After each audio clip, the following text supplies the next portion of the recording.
Hello, everyone. Welcome to episode 3 of the graduating podcast that we're doing for our graduating project.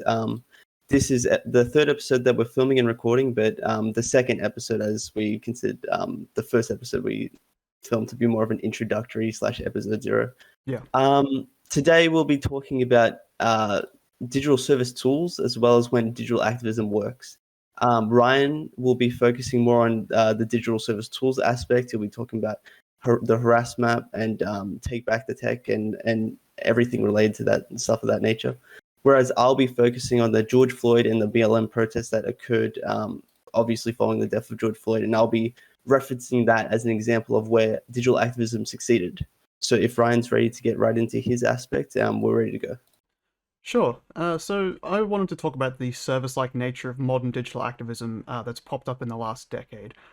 This is going to cover things like when people build their own websites and their own mobile apps to make a digitally active conversation, and also when they build a service out of this stuff as well to help people and build a hub for people who are all experiencing the same issue. So as we talked about in the last episode, we sort of looked at a lot of the youth organizations, how they sort of dominated the digitally active space in the early 2000s. And when you look at our paper, you'll notice that there's a pattern where the funding for these organizations sort of fizzles out in the mid 2000s.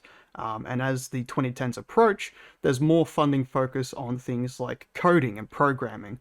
So one of the interesting phenomena of that is that instead of the culture itself, receiving attention and funding, it's the technology behind the culture that is now getting the attention. And so the people within the culture, they're sort of left to fight for themselves. That's why you don't see that many youth organizations nowadays, or at least you don't hear about them enough, internationally. So I wanted to touch on Harass Map, as Spencer brought up before. This was formed in 2010 by Rebecca Chow. I hope I pronounced that right. And a group of volunteers. This is a digitally active service. I believe they built a website and a mobile app. The entire purpose of Harass Map is to map violence against women in Egypt. This is an Egypt-based service. It sort of allowed women to report instances of sexual abuse, sexual harassment, and even war crimes without having to turn to the authorities, which in a way is a benefit because a lot of women who experience these issues do not feel comfortable going to someone like the police to report these issues, whether it's their distrust for police or their lack of training, or fear of having information of their abuse get out into the public.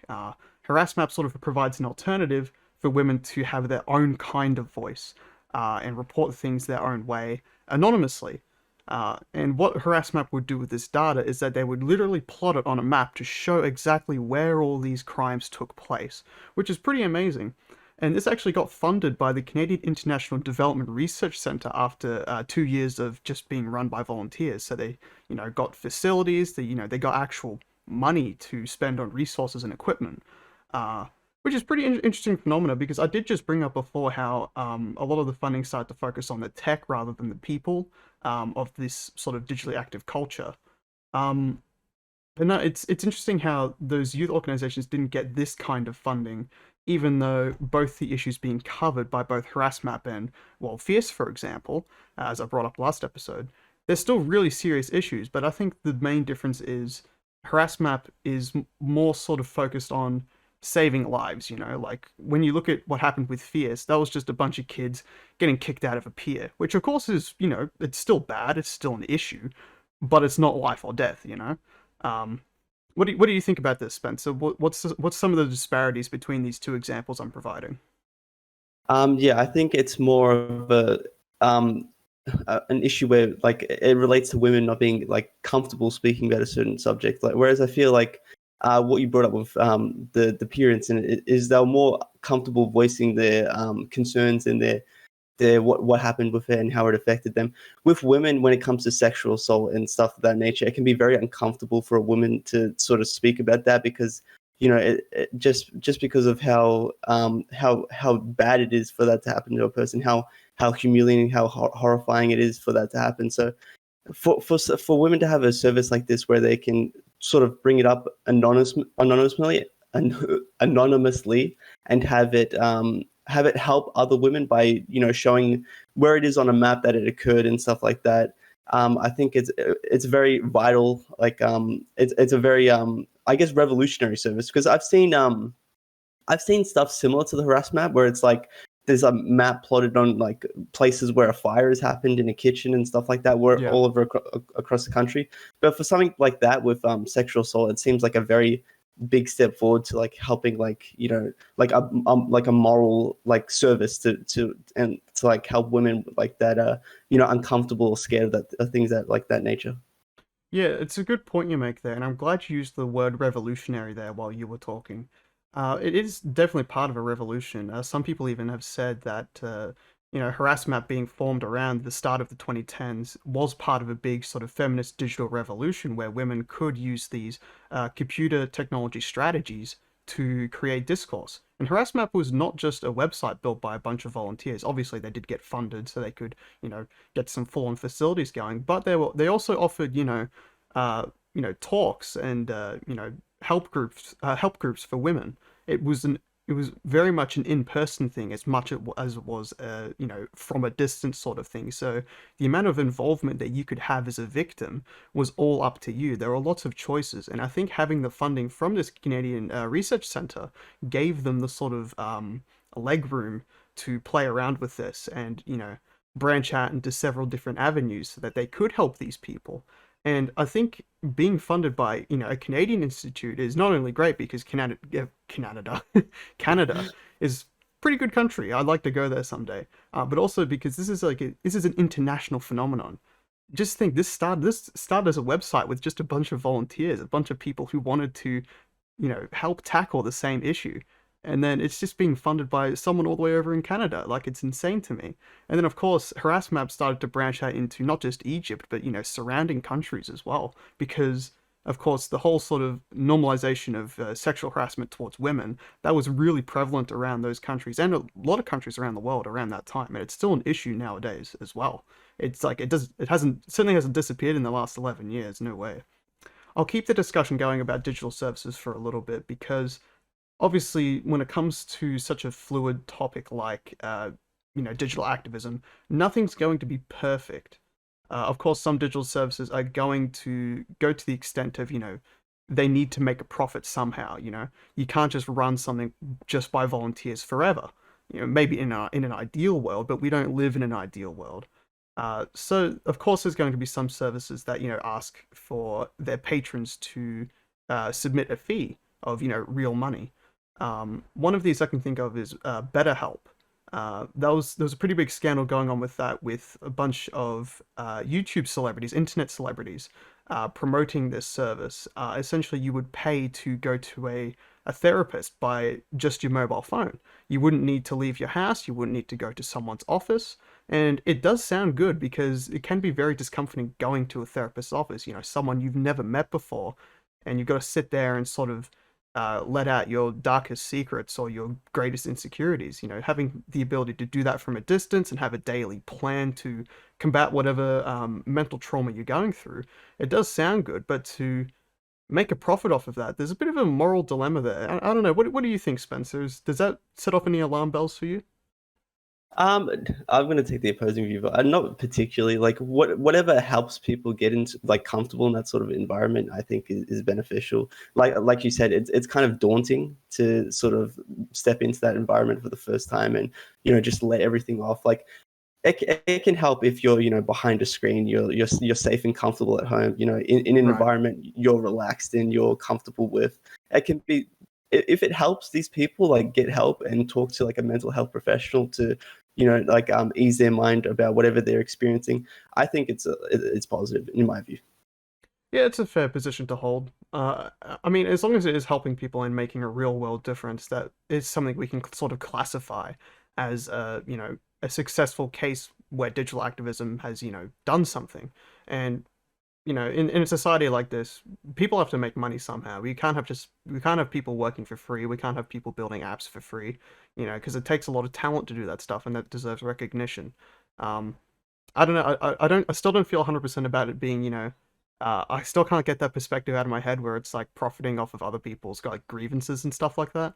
But I mean, no matter what, if you're going to see a therapist, you're paying, to let everything out of your head. If you're paying for someone to talk to you, it's the same thing, really, except it's you're behind a screen, and I guess it's a service that people use. Like, sure, I can see like to use this service, you have to pay first and foremost. Like, it's all about the payment, like to get in. Yeah. But I mean, the time and of these mental health professionals isn't going to be free. So I think like if it's an app you have to pay for, it's an app you have to pay for. I don't see something like super like morally unjust about it. Yeah, yeah, I see what you're saying. I think one of the other sort of issues that just came to mind with me was when you mentioned, health professionals, when you have people come together to build a digital service like this, I think you're sort of skating on thin ice, and you have to like be really careful with like, professional credentials and things like that, because with how easy it is nowadays to go and make an app because of how much funding that sort of area of education has, and with how easy it is to make a website because there's so many template website services out there you can use for free like WordPress, Squarespace, Wix, etc. you know just about anyone can have an online business, which is a good thing, but then again it's like, it's always like all that thing your parents are always saying, oh, be careful of strangers on the internet. As much as we feel matured when we're browsing the internet nowadays, because we've been doing that for at least a decade, probably more, and we've sort of grown up with the internet and digital service, or digital platforms being the dominant uh, media choice. There's always going to be someone that's deceiving. I guess that might be a bit of a pessimistic way to look at it. I think we'll switch to something.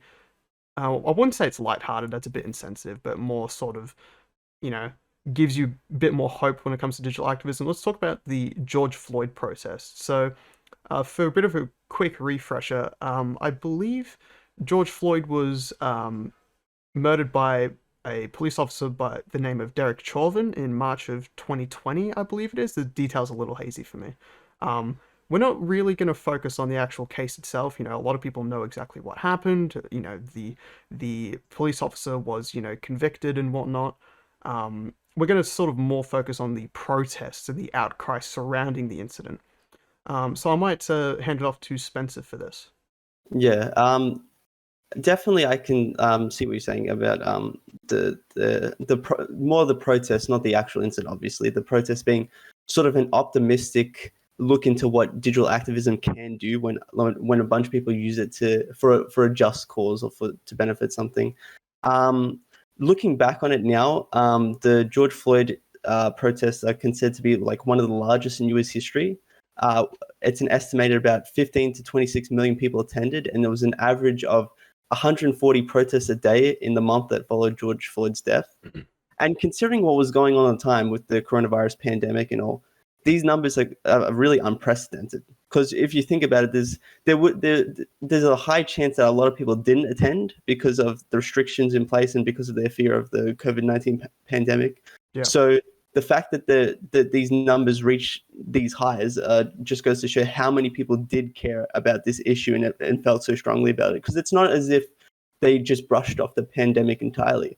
Like a lot of them were visibly seen wearing masks and stuff. So obviously they did care somewhat about the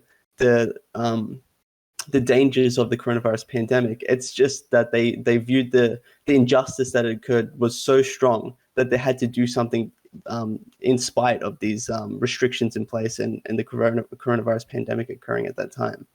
The demand for justice for them took precedent over that. Because what had happened was so fresh and so like horrifying that they just had to do, like, if they sat at home and did nothing, for them that would have been like worse than like. Oh yeah. Yeah, exactly. You would have almost felt guilt, to not, participate in such an outcry like that. You'd almost feel like you were contributing to, the opposition. And because I've never really understood that sort of perspective until now, like There's been this trend, especially with like social media in the last like few years or whatever. You see it on Twitter all the time. People saying things like, if you stay silent, then you're not an ally, you're the opposition. I've never really understood that until I saw the George Floyd protests over in the US. Yeah, It was pretty eye-opening, and definitely educational. And I don't mean to sort of say that in like a insensitive way. Like obviously, what happened to George was horrible, and I do feel for his family and for for the African American community, in all nations. It's Yeah, I don't want to focus too much on the incident, but I just want to say, it's definitely horrifying. But it is, it gives me faith in humanity that people will stand up to that kind of injustice. And the way that they did that to sort of not really circumvent, but more sort of dance around the COVID pandemic was really innovative. I don't remember, I don't recall seeing like a lot of fiascos in the media about, people getting a great influx of, cases, in the areas that these protests took place. If anything, those cases, in at least in my opinion, was more of a consequence of how the U.S. government and how U.S. like state officials handled it as well. Because obviously, you know, there's no debate about this. They haven't handled it in the greatest way possible, and I mean, a lot of places haven't handled the pandemic in the greatest way possible. yeah, But that's just how it is. It's not like you don't deal with a pandemic every day. Like this is completely new to everyone, young, old, you and me. It's yeah, we're all under the same umbrella. yeah. Um, and then of course the George Floyd protests, they did actually lead to a lot of consequences and a lot of actual change in the U.S. Spencer, Exactly. did you want to talk about that? Oh yeah, sure. So immediately within 2 weeks, there was a vote by Minneapolis councillors, and if you remember, Derek Chauvin was a member of the Minneapolis Police Department. So this was fresh in the state that the actual crime had been committed in the that Derek Chauvin was eventually convicted for murdering George Floyd. So they voted they voted a veto-proof vote to dismantle and relocate resources from the Minneapolis Police Department to mental health services because they had found that a good number of their calls in the Minneapolis state had been dealing with mental health issues.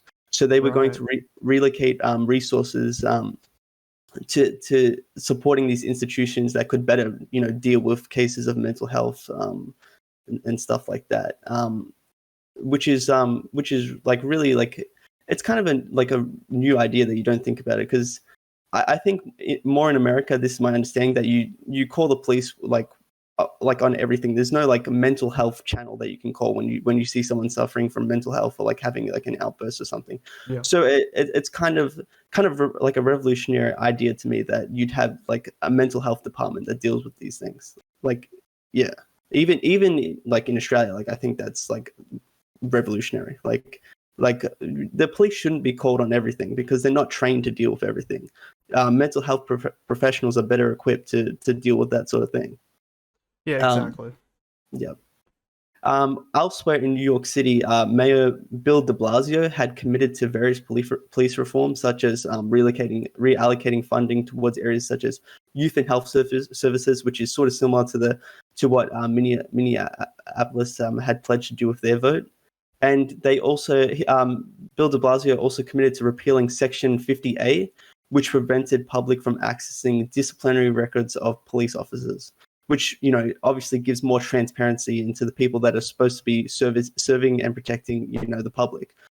Like you can Right. have more insight into who they actually are, and all their past actions won't be swept under the rug. Like, Exactly, because there's been way too many times where a police officer has handled a call incorrectly, and they've either put it on their record and not made a big deal of it. They've said, "Oh, you've done this, but you can still act as a police officer."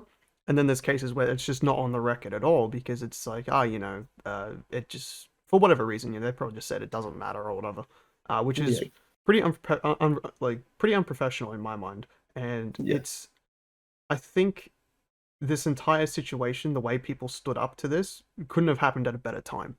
I yeah, think this kind of event was almost inevitable. and it was going to happen eventually. And it sort of, begs the question, how many more people have to die at the hand of police officers before something changes? And thankfully, something is changing. Of course, there's loss of life with that. Um, but that was probably going to be in the mix no matter what. It's a weird thing to say. It really is. Um, but it's yeah, it's just it's about time that something did start to change, and I think what happened with George was something that just set off something in a lot of people's heads in the US. Regardless of Yeah. whether you were for or against the outcry for fixing the injustice that's been going on in the police system in the United States. Yeah. Um, yeah, it's such a complex situation. I've just got everything sort of like rushing back to my mind. Because it's been a while since it's happened. I think it's been about a year and a half since it happened. Yeah. It's it's baffling to me. I remember seeing a lot of sort of reports on the protests that were going on. I remember seeing like there was a lot of riots as well, a lot of people burning buildings. I think there was a police precinct that was burnt down in Minneapolis somewhere. Which, if that doesn't show people's like rage to this kind of issue and with what happened, then I don't know what will. I mean, Uh, yeah, exactly. It was something that had been happening like before before the George Floyd incident. yeah, So many times that I think it just built up in a lot of people, and they finally expressed that anger towards the police departments of their states and their country, and it all just came out into one massive event of rebellion against the crimes of the police department that had occurred. yeah, and I'm actually glad you said that because I just remembered a really crucial detail of this entire incident. The only reason we ever knew about what happened to George is because of social media, digital Yeah, activism. Someone yeah, someone recorded what happened on their mobile phone and put it to social media, and yeah, that kind of availability where you can sort of put whatever you want online allowed for people to see exactly what happened because we all know nowadays most police officers have a body cam on them, and the way that most of them work in my mind is when you press record, it records, whatever's going on until you click stop recording. But it also records, the previous 30 seconds of footage that was captured on there, but without audio to sort of give like a precedent to exactly like what the police officer tried to record.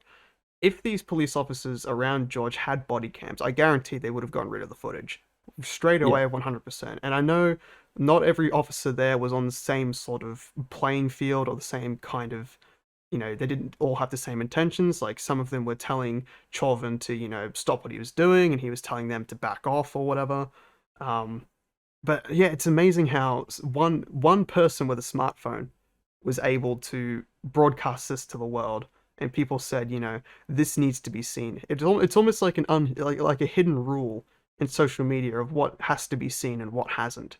People have almost a divine way of intervening and making something uh, explode in popularity. And I think the sort of rage that I hinted to earlier was part of that. People were so angry at this that they had felt that it was their duty, their right to share this absolutely everywhere they could. What do you think, Spencer? What do you think about that? yeah. I was going to come to that actually. Who knows if Derek Chauvin would have even been convicted if someone hadn't been there to record it, and there hadn't been such a public outcry and backlash towards all of this. Because from what I understand, this really became like a spectacle and like a big point of like politics at the time and like what was going on.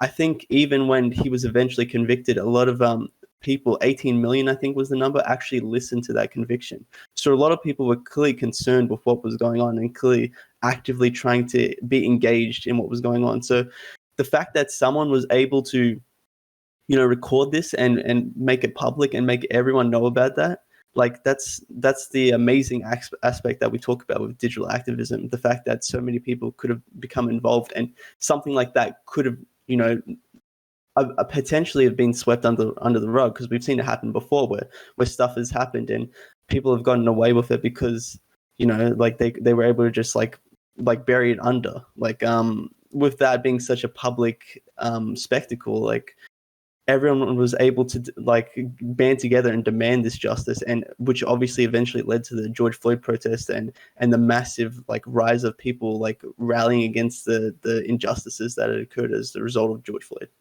Yeah, it's amazing how much organization and planning came from a platform where that kind of thing isn't really sort of, it's not built in. It's not like a button you can click on and say, "Oh, let's all do this," you know? It's everyone just agreeing on the same thing and saying, "Okay, let's go and do this." And Yeah. it's not just that as well. People had the ability to share things like protest guides and things like that, and tips for being an activist. You had professionals weighing their expertise in and sharing their knowledge, for free with people and saying, "Hey, if you want to, come along and contribute to this, I've got the knowledge. You just, here's a guide for you. You go here, you do this. Here's what you say. Here's what you bring." But then again, I sort of hinted this before about the riots and whatnot. I'm still largely undecided as to whether the riots themselves were good or not. Like, of course, the protesting and the public outcry against this injustice, of course, I do agree that that's a positive change, I feel like. And of course, it's an observed real world change that has you know, been brought about largely by digital activism. And of course, you can argue, the whole thing about, activists, experts, weighing in their knowledge and guides or whatever. That's sort of like a reverse sort of traditional activism helps digital activism sort of thing, but that's maybe another topic for another day. Um, but the whole sort of thing that irks me about this is the whole, smashing into businesses, things, destroying streets, property, things like that. In my mind, it's not something that I think would have helped anyone's cases. And of course, a lot of people got imprisoned for what they did during the protests and the riots as well. And then again, they also got bailed out as well. Like there were even like activist calls on social media to, hey, this person's been imprisoned for this. We can bail them out for this amount of money at this facility. But in terms of smashing into businesses and things like that, causing that kind of damage, it still doesn't sit right with me. I understand as we've been saying over and over again, people were really angry at this, and people will spiral out of control and do things they wouldn't have otherwise done if they were in a more stable state of mind. Um, or of course, people could have maybe potentially thought that rioting and smashing buildings and whatnot was the right thing to do. Maybe it was. Maybe I have no idea. What do you think, Spencer? Do you think that the riots and smashing all this property was that calculated, or was that was that just a sort of representation of we've had enough and we just want to break things? So I actually feel there's a distinction between going into like businesses and like stuff like that, whereas like someone would just like harm or destroy or like government or like police like buildings and stuff like that. Yeah. I don't agree with obviously like people's businesses being like destroyed and looting them and stuff like that. I think that's people mostly doing it for their own personal gain. I mean, I can see someone doing it to kind of like make like to get like more attention, because a riot is a call for attention. So rioting is kind of trying to make everyone hear you without speaking. You're making a big Yeah. like a stance against something by like destroying something. You're showing you're angry and stuff like that. But I actually hold a more sympathetic view to people who were going to police buildings and doing it, because I feel like that puts the attention back on the police and shows their frustration with the police. I think that was more of a productive way to do things, because the police needed to be held accountable. Obviously, innocent people who got in like who got affected in these riots, like I don't agree with that, but redirecting your anger at police departments and government property, I hold a more sympathetic view to that. Yeah, I think people going ahead and causing physical damages to those sort of, government officials and police, facilities. I think that's, yeah, as I said, a huge symbol for what people were feeling and thinking. And I think I do have a sort of sympathy for them as well, because of course they're they're the people you're sort of holding the revolution against, I think, Yeah. when you're speaking out on an issue like this, because of course it's all about police brutality and authority over the people. So of course, what do? Your only option is to you know act out against the authority, and I think the one of the greatest ways you can do that is turn heads. Show them that even though you don't have access to a great military budget or whatever, you can cause damage, and you will know what to do when people want to turn a blind eye against you. You will make people's heads turn, and you'll do anything it takes to accomplish that.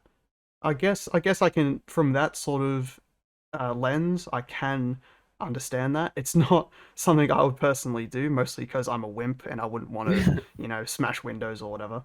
I don't know, maybe if I get pissed off enough, maybe one day. Um, I think that just about wraps up the protest talk, unless you have some final comments, Spencer. I'll just say like a one last thing, a quick thing. All right. So in the like obviously the George Floyd BLM protests have affected police reform, and not to mention police reforms that extend beyond that 2 weeks that we mentioned with the New York City Bill de Blasio reforms and the Minneapolis reforms. There are a bunch of reforms in Arkansas. I have a list here: California, Colorado, Connecticut. Obviously, too many to mention here in this podcast. Like we'd be going into hours of conversation talking about that. But it has also led to a more engaged online space. So, from this article I read, there was an analysis of more than 50 million Twitter posts between the 28th of January 2013 and the 30th of April 2021, and it found a large outpouring of online support for the Black Lives Matter hashtag, specifically following George Floyd's death, resulted in a lasting shift and a more vocal and engaged online public, with no hashtag co-optation by more conservative users over the past year. So often these hashtags would get hijacked by users who would kind of like use it for their own like counter message, whereas like now we've resulted in a more online and engaged space, like users haven't really like fell for that and led to them falling into the opposition's hands who kind of co-opt these hashtags. And I just want to say like creating a more engaged digital space is very beneficial for the generations growing up now and the generations of the future, because they're going to be receiving much of their information and their news like from online sources such as Twitter and Facebook and TikTok. So these are the policy makers of the future. We have to find a way to get them engaged in sort of digital activist messaging and know how to correctly make them aware of things and make them understand what is deceiving and what is fake and what is misleading. We have to have a smarter generation of people like being able to use digital activism, for their own moral and just and causes and not being misled. So I think hopefully following the BLM stuff that is happening, but we'll have to see in the long term. But hopefully it is having a positive effect on sort of people's engagement. Yeah, I think the whole sort of example of people hijacking hashtags, that's been a problem for a little while now, and it continues to be a problem. I think that's a good example of how wrong things can go in terms of digital media activism, and using social media as a tool to get your voice out there. There are always going to be people with the wrong intentions, or like opposing intentions, just for the sake of getting in your way. And I think that's, again, that sort of leads into the whole sort of thing of things organized on social media can spiral out of control. It always happens. And if anything, with how sort of unified everyone was around the Black Lives Matter protests and things like that, I think that in itself is a larger example, and a sort of more prominent example of, if you use it right, you can make a platform on social media and use it for good. We've like the entire reason we decided to do this podcast is because, like, on this topic of digital activism, is because we both have the very, very amazing opportunity to say something on YouTube and SoundCloud. We have that right in the palm of our hands. We can just go and do it. We don't need qualifications for that. we, if because we have that opportunity, we should use it for something good. We should try and be productive with whatever it is we try to say. So yeah, I think that is a hopeful way to sort of look at things. I think I might just talk about what's in the next episode for all of the viewers watching. Go for Um, it. so we're going to touch on slacktivism. Um, if you don't know what that is, you will find out next episode. You might have heard of it before, and it's one of the greatest myths surrounding digital activism, and I really look forward to talking about it. We're also going to look at influencer culture. I sort of touched on this earlier in the episode when I brought up, the whole YouTube celebrities thing with BetterHelp. There's lots always every time there's a scandal online, half the time it involves a YouTube celebrity. It just happens. There's a lot of complexities with influencer culture and how it's affecting the new generation of digitally active youth. So that's definitely going to be a pretty fiery topic of discussion. And then I think, yeah, we could talk about that. We could talk about some of the challenges and faults of digital activism. We did touch on a bit of that this episode, talking about how things can spiral out of control, how some people can, hijack things for their own benefit, and how one thing can lead to the next if not moderated correctly. That's a big problem with digital activism. A lot of it, like at least compared to other forms of activism, it's not moderated as well because I think one big part of it is that there's not like, as I've said, you don't need to be qualified or like particularly educated to be a digital activist. You just need to have like an internet connection and a computer or a phone or something. But yeah, that's all for future episodes, and I hope everyone sticks around to check that out. And I definitely look forward to brushing up on my notes on that and discussing all those wonderful things with you, Spencer. Yep, that would be very interesting because we've sort of obviously touched on the challenges and faults, but and we've spent so much time looking at the positives, and we've taken an optimistic approach to looking at digital activism. Yeah, It only makes sense that we, at least in one episode, kind of take an opposing viewpoint and kind of look at some negatives that we feel. Obviously, this podcast has been mostly positive on digital activism, but we wouldn't be doing it right if we didn't explore the counter viewpoint and the negatives of it. exactly, because it's just nothing. It's not perfect. There's definitely, I think, a long way to go for digital activism, but again, that's for another day. Um, yeah, no, thank you everyone for joining us. Thank you to our YouTube viewers for looking at our beautiful faces. Thank you for our SoundCloud viewers to listen to our wonderful voices. Make sure to check us out on both platforms, and keep an eye out for the next episode. Hopefully comes out in a couple of days. We'll see what happens. Anything you'd like to say, Spencer? No, that's it for me. Thank you guys for listening. Awesome. All right, well, see you all next time. We'll see you later. Take care.